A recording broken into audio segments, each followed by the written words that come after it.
between me and Ian. Yeah. We work for different channels, but I did send, I confess now, I sent Ian a message about 6 months ago, a private message, and said, I think you were the one that got away. And I meant that totally genuinely, because I think Ian's become a terrific pundit on television as well. Thank you very much. So that's the channel.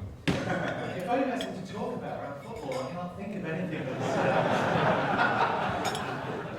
What's your emotional reaction here to the last 48 hours of what we've seen? From a hard-working point of view, when I think of what's happened with Sam, I feel for him. I feel for him in the way that, let's face it, he's been greedy, he's greedy, it's stupid, it's ridiculous, but when you consider that he's somebody that has really put the work in to become a top manager, if you're going to be top manager, there's no way I believe that Sam Allardyce would have ever got the opportunity to manage any of the top 4, top 5, whatever you want to say. So he's found himself in a position to manage England, let's say by default, really, simply because we haven't got enough candidates.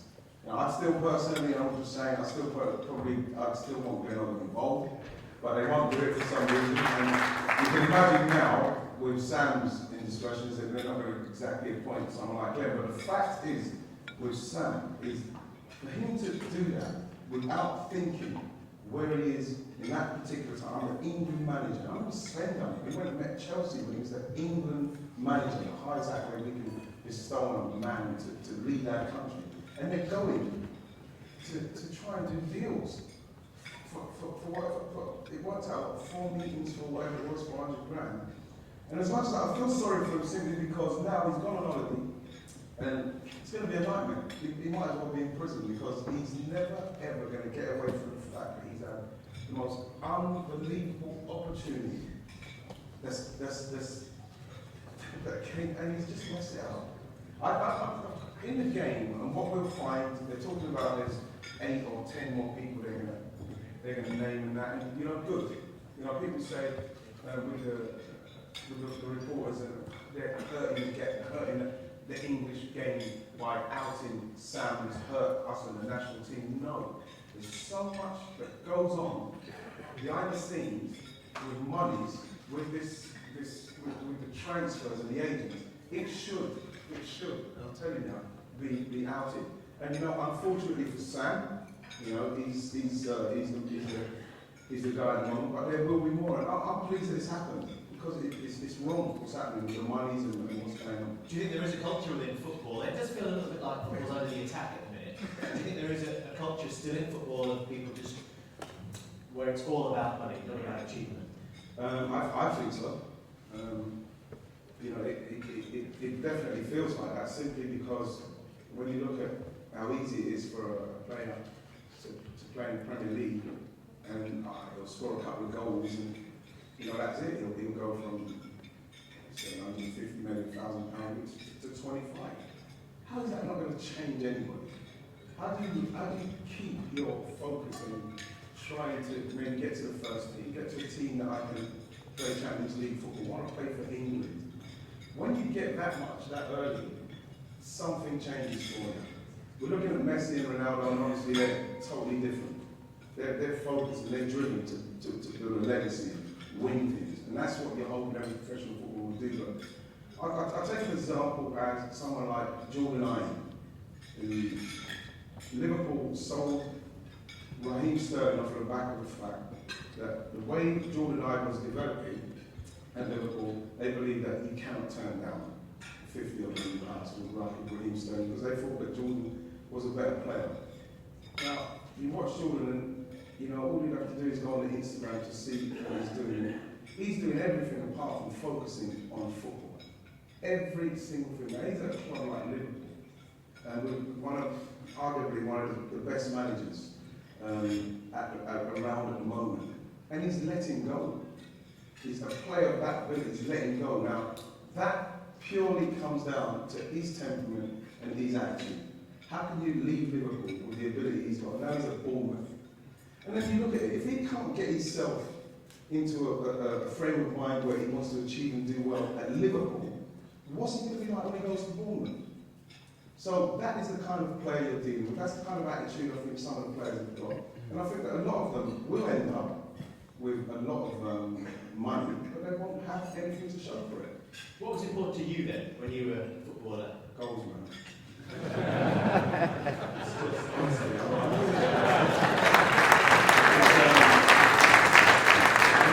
You know, people do that thing, oh, the team and this and that, it's when there's a striker, it's goals, then it's the team. So if they're scoring goals, the team will benefit. But it's funny because my man Alex Smith there, from when I first walked into Crystal Palace, I was just turned 22. He was one of my first goals with the reserves, and I've got to give him so much love and respect for somebody who I literally came off a building site and he didn't do anything every single day. All he got me to do was finishing and working on my touch and everything. How I love him, man. You're very it's really strange to be sitting there, Alan sitting there, so I'm really making sure I'm on my best behaviour. But where was we? Goals. It was goals. I just feel that. Talk about what's important. Yeah. I think what's important is obviously the team, you know, and fitting into the team and trying. For you, was it England?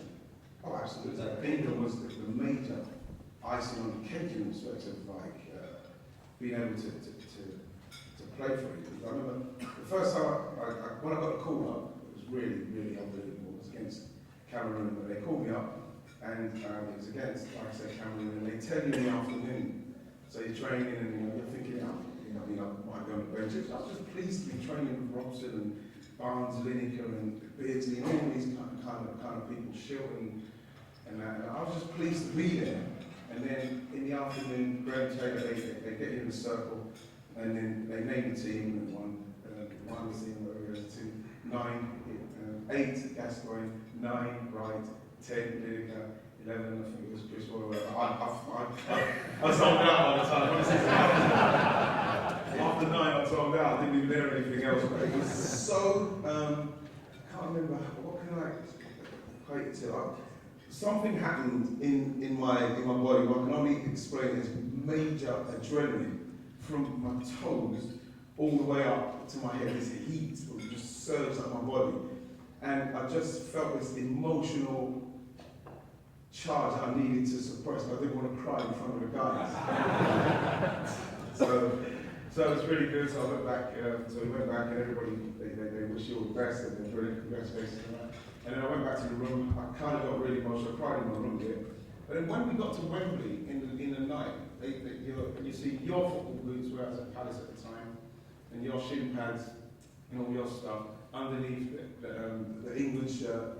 Next to Lineker's, next to Gascoigne, and you see that the shirt's faced outwards, so you can see the 3 lines and all that sort of stuff. So as soon as I got in, it hit me like a cartoon, like, you know, the frying pan, walk around the corner, bang, and I literally couldn't hold back the tears. So what I done was I got the shirt, went into the toilet, and I just started crying. So once I dried my eyes and all that sort of stuff and came back out, I couldn't believe it, Dave, simply because 4 years earlier, you know what I mean, I was building, you know what I mean, and I was a bank builder at that as well. I can't even say I was building, I was such a poor bricklayer. And Mr. Burke, he tried to teach me, I just couldn't do it. I remember when I used to say to Mr. Burke, oh, you know, I'm not bad, I'm a good footballer. He laughed so hard because he thought, you're so stupid, you can't be a footballer. So it was cool when I drove down to his house one time and he saw me, I pulled up in the car and I said, hey, Mr. Burke, how you doing? I was just going past, you know what I mean? Yeah, maybe actually, yeah. No, but he was pretty cool. But like, it was all surreal. So the tears and all that, the build-up, the frying pan in the face, how did you actually play? I played pretty well. Gary Lineker actually stole a goal off of me. It was like right on the line, and I actually saw it coming over. It was almost like, it was just like, I can't believe he done that. It was literally one of those days. He came across, and this is why Lineker's leg come out. He was there, he closed it off me. And I'm thinking, oh, here it is, my goal. And I went like that, his leg came in from nowhere. If you see it. And actually, when he walked away, he went like that, yeah. But I said, nah, man, I'll score the next game or something. We've scored for about 10 games after that. And what you learn with England is that if you don't score in the first game or the first couple of games, you know, then you've got people like Fowler, and you've got Cole, and Shearer, and Owen, and everybody like that coming, sharing and everybody. You don't do it in the first couple of games. It's very, very tough to get another chance. So when you did do it, when you got your England goal, how did that feel? Against Poland, it was a famous one because Graham Taylor was doing that documentary when he says, "Let's bring Wright." When Phil, do you remember Phil Neal when he was doing everything Graham Taylor said on the he done the same thing, like a carrot on his shoulder, and it was like, yeah, it's made for Wright, made for Wright. I was just, you know, I just wanted to play every opportunity. So when I came on, you know what I mean, and even if I had to think about the chance when it came across, I remember Barnsley got it across on the left there, and when he crossed it, I can't even remember it properly. All I know is that it hit the goalie somewhere, and then it bounced down and went into the goal. And I've never had a feeling in respect of like the adrenaline, and like I mentioned when I got the England. I've never had a feeling like it after, with all the goals in finals, whatever it is. Never had a feeling like that one. Never. It's unbelievable. Unbelievable. 67 days for Sam Allardyce. We reflected on that. Want to reflect on somebody who's been in the job 20 years. Arsene Wenger. What are your first memories of him, Marty? It was a strange looking fella.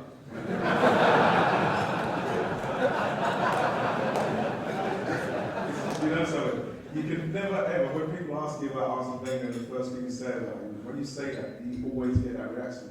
Because he was a tall, strange, he had this ill-fitting jacket on, massive glasses, and just didn't look like a football person. He didn't look like somebody that had anything to do with football. And then when you saw him without his trousers and that, when he had short, even more so. He's like two chopsticks as legs. Do you remember his sort of first introduction speech? We was playing Russia Mönchengladbach in the European Cup. I think we lost the first game, and then him and Patrick came in the dressing room, and you know, I remember Patrick came in, and Patrick was strange. We absolutely hammered Patrick because he was this really strange and really weird looking bloke. Simply because now that we know what Patrick went on to become, and he is a hybrid. This really tall, lanky, skinny, round head, kind of like feminine walkie hat. And I remember when he walked in, he came round, he walked in the dressing room that way. Patrick, have you seen Patrick? You've seen Patrick? You must have everybody. He's got this walk where it's down was John Wayne. And like we absolutely hammered him, like thinking, what is this here? What we got here? And so him and Arsene came in, and Arsene just in his way just said, good luck for the game. I hope you play well. And you know that was literally, went around, shook everybody's hands. But the strange thing is when we played the next week against Blackburn, and his first week in charge. Firstly, in the morning, we got a call that we had to be the night before. We got a call that we had to be in the I think it was a reception for 9:30 in the morning. So we're all in the reception. What's going on? And then Arsene Wenger came, and we had to go up to a room, and it was a room so similar to this kind of room in the hotel. He done stretches and meditating kind of stretches, what we all had to do in unison. You can imagine how all the guys, myself, Tommy Adams,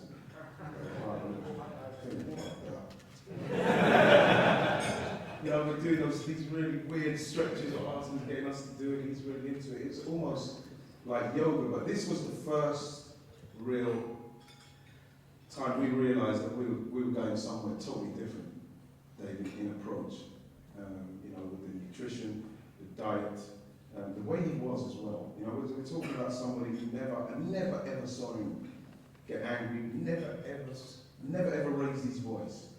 You know, it's a totally different style of management to George Graham we were used to, and Bruce Field as well. There's always this ruled by fear, which was, you know, you have to respond because you're just going to respond anyway. But what I found with Arsene Wenger and the way we responded to it once we got into it was, I preferred that. It was like treating you like an adult, a professional person that you were. And, you know, I remember the first 10 minutes when we came against Blackburn, the most 15 minutes, like, he never said anything for like 10 minutes. And that is weird. It's like, you know, if he goes quiet on the radio for a couple of seconds, you don't know what's going on. 10 minutes, the manager didn't say anything. And when you're used to it, for like whatever it is, 10 years, you're used to somebody coming in and hammering you straight from the time you sit down. It was really, really strange. But what we found he was doing, he was giving us the opportunity to sort out what happened. You know, Tony would say something. After we got used to it, Tony would say, "What you need to do," and Bobby would say something, Dick would come and say something. And everybody sorted it out. And then all of a sudden, he'd come in after about 10 minutes, and then he'd say a couple of things, "Well played, everything's going really well, I like what we're doing," this and that. And then he said, "Good luck for the second half." It was just, it was like, really? Is it that simple? Is that what management's about now? This is the new age management? And it was like, refreshing, Dave. It makes you a better player as well. Absolutely. What he done to me when I got there, because when he got there I was 32, and what he done to me, he sent me to a fella in France. It was like, you know, players used to get sent to him from all over the world. When I went there, as I got there, Paolo Maldini was just leaving, which was, you know, if you're a fancy it, well, he's the one.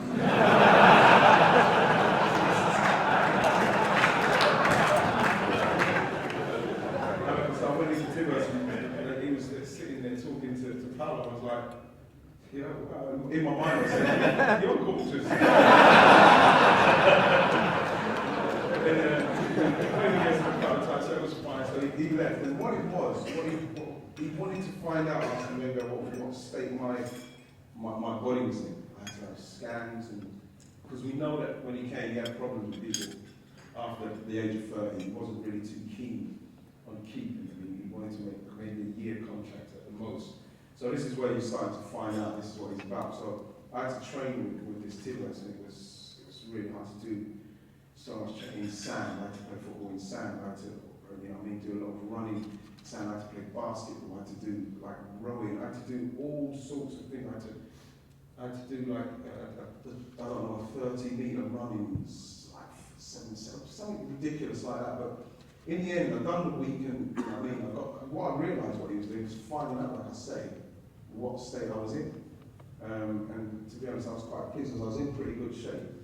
But then, what I realised is that Nicholas Anelka was just round the corner. Once we saw Nicholas Anelka, he was the closest thing I'd seen to Brazilian Ronaldo. Well, went in training for 17. Couldn't believe what I was seeing. So I knew that he was getting me ready, because Nicholas Anelka is something that I knew when I saw him train. I would never stop him from progressing, no way. Do you think we should get another contract then, Hassan? I'm not going to go off for one result, right? There's my mate Rob, he's a Chelsea fan. I'm not going to go off for one result, right? But what was good for, yeah, I'll take lucky.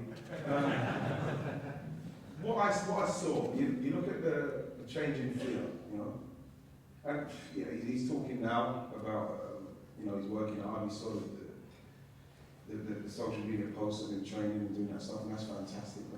And his stats are now backing him up in how well he's playing at the moment. And the only thing I would say is that this is what he should have done like 6 years ago. This is something that, like we mentioned about the players and this kind of attitude where, yeah, it's just going to happen. So now he realises he has to make it happen. And, you know what I mean, what's good about it is that he's realised that. But in respect of Arsenal, the way they played, and we have to say that Chelsea did play pretty poor. And Cahill is having one of those periods. Like Ivanovic is just, I don't know what to say about Ivanovic, because when you watch the poor guy, you know what I mean, you feel like he's just having such a poor time. So when you saw the mistake that Cahill made the week before against Swansea, where he was fouled, let's face it, but like, he's just lacking confidence. And I do not believe that against an Arsenal team who were as fit and as strong as I've seen closing down, you're going to get punished. And I know it's hard, it's very it's very hard to base it off of one result. And you've asked me ages ago about if you should get involved. I'm trying to get to it, but if they can get that consistency, you look at Man City, they look amazing. Liverpool look very good going forward as well. They can challenge. So if they're going to challenge and this is the team, then I think Arsene Wenger deserves the chance to try and get this team to be successful. I would give it to him. Taking us back into where we started, if it wasn't a new contract with Arsenal, might he be someone who'd be a very good England manager? I think it's going to be tough for any England manager with the players we've got to pick from. And I feel that's why I think that Sam was going to be good simply because of his man management skills. And people say he never got the opportunity to have that calibre of player. And when he did for a little time at Bolton with Jorkai and JJ Okocha and players like that, his team did play really nice, expansive forward football, but they were very tight at the back. So I think that Sam would have been good in that respect in getting the guys to a position where they feel more confident in the man management side of it. Arsene Wenger is not that kind of manager. He's not a manager that will coach you. He doesn't coach you. It's really strange how he is. So I'm not sure how he would actually do as an England manager and what he would do to make us play better. Because when people talk about Arsenal, talk about us sometimes, and we haven't got a plan B. Because when plan A is going very, very well for Arsenal, it is scintillating stuff. But when people kind of work it out and we're talking about the top teams, we seem to not have a plan B. And I think that England have got the same kind of problems. If Arsene Wenger came and we played that brand of football, I'm not sure if we could, then I think we'd have those problems because that's what he's used to. That's the way he plays. So I'm not sure if he'd be a good choice for us. Okay, we might have time for just a couple of quick questions from the floor. If anyone wants to raise their hand, yes, sir. Shout it out. Well, the microphone is on its way. If Wenger doesn't get a big contract, bear in mind Klopp, Guardiola and Koeman have already gone to other clubs. Who would you recommend would be the new Arsenal manager?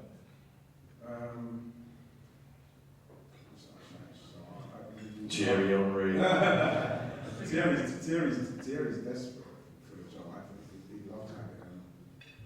And if he could come in with a good backroom team, it wouldn't be something I'd be averse. So I'd love to see that because I think the fans need a lift.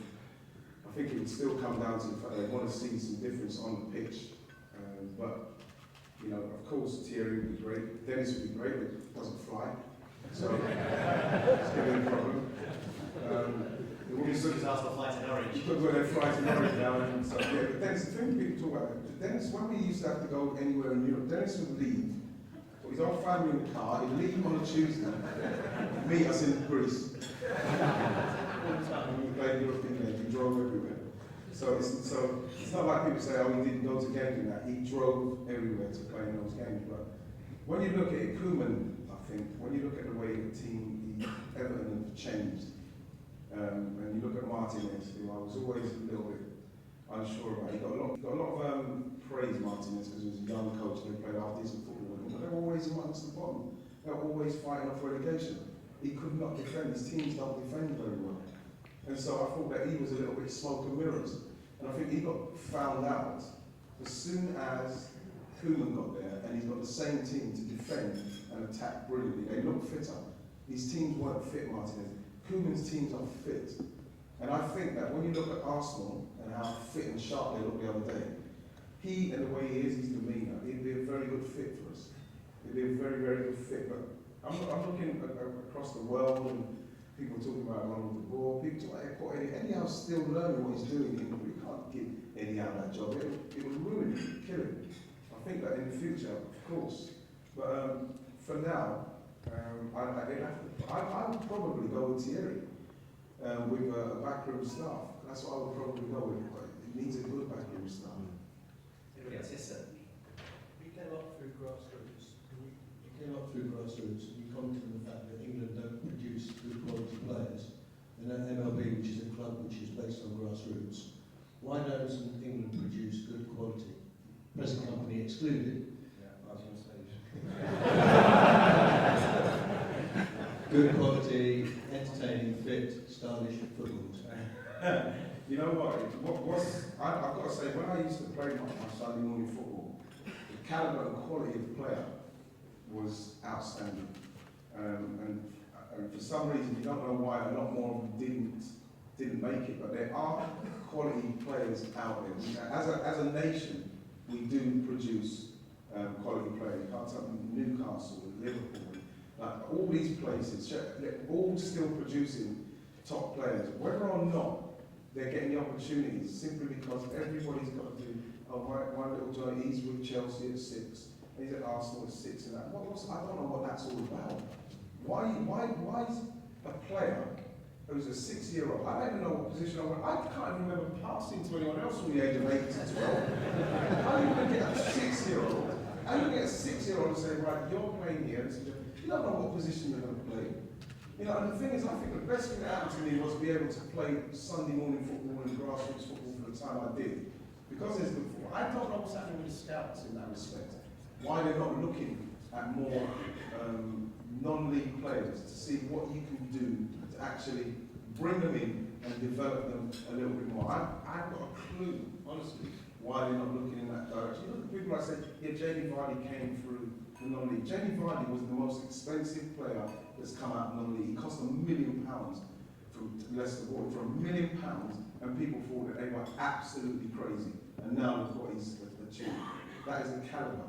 But Jamie Vardy was a top player in non-league, but there are other players in non-league football that are worth looking at. It's just honestly down to scouts and that to go and find them. Final one. We've all got a copy of the book to take away. How did you enjoy the process of writing that? Yeah, it was good. And of course, right, he's actually here now. It was really good because it brought me back to, it took about 9 months. It would have took more if I actually wrote it myself. But to sit with somebody for that much time, literally, you know, going through the real depths of everything what I'm about. And what I'm saying, I mentioned my teachings particularly because it was somebody that when I was 6, what's that thing that they're saying that kids have got ADHD. I think I might have had a problem with that when I was young. And what happened was that my teacher, Mr. Pinkman, he every time he walked past, he was a teacher that done everything, maths, history, PE and everything like that.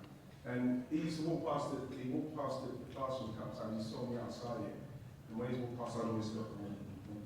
And at the time I was struggling with my reading and my writing and everything like that. And he went in and he saw Mrs. Tain and he said, what's going on? And she said, I can't, he won't listen, he won't sit still, he's not paying attention. So he took me from that time, I think I was just turning 7, from that time, and he ended up like literally just taking me on and taught me to read and write properly. I was a milk monitor, which was really cool. I was able to collect the register, do all that sort of stuff. And he was the one that when I started playing football, he was the one who, because he was a massive Tottenham fan, Mr. Pinkman. And I remember when I used to get really close to the goalkeeper, no matter how close I was, if I was here today, I'd want to literally blast it through his body. So Mr. Pinkman used to say, Jimmy Greaves here, and just pass it into the net, pass it. You don't need to blast it into the goal. And I'm not just saying, any time I scored one that was nice inside net, and I'd always think of him. And he was the one that, he was desperate for me to play for Spurs. Desperate. And I remember, when they signed, Mark Wright, I got tapped up from Germany. No, I think it tapped up.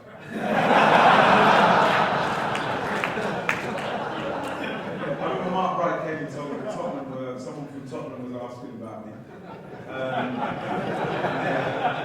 What happened was that obviously I was, I was really quite seriously, wow, Tottenham. And it didn't transpire because they signed Paul Stewart, right? Which I thought, well, fair enough, no problem, because he was brilliant. Played against him in the league. He was playing for Man City at the time. He was excellent. I think he did go on to prove he was a really good player. Played in the midfield. He played for England through his midfield exploits. But once that didn't happen, I didn't play with Spurs. I realised that yes, my calling was Arsenal. And I remember when Mr. Pigden did come to see me, I did invite him to a game, and it was funny. It was a game over at White Hart Lane, and it was the one where I scored in the last minute, and yeah, that was the one. I scored in the last minute and ran away to David Stevens. I remember when Mr. Pigden, when I went into the lounge and he saw me, he was so gutted, but so it was amazing. But like I say, I have to give people like Alan Smith a lot of props in respect of where I've actually got to my football career. And the same with my teacher, Mr. Pigden.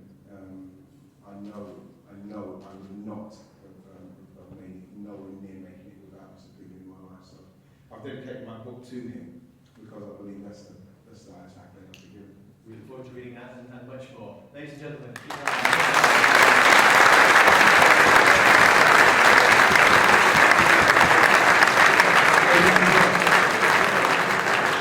Thank you very much for your support today. Have a safe journey home.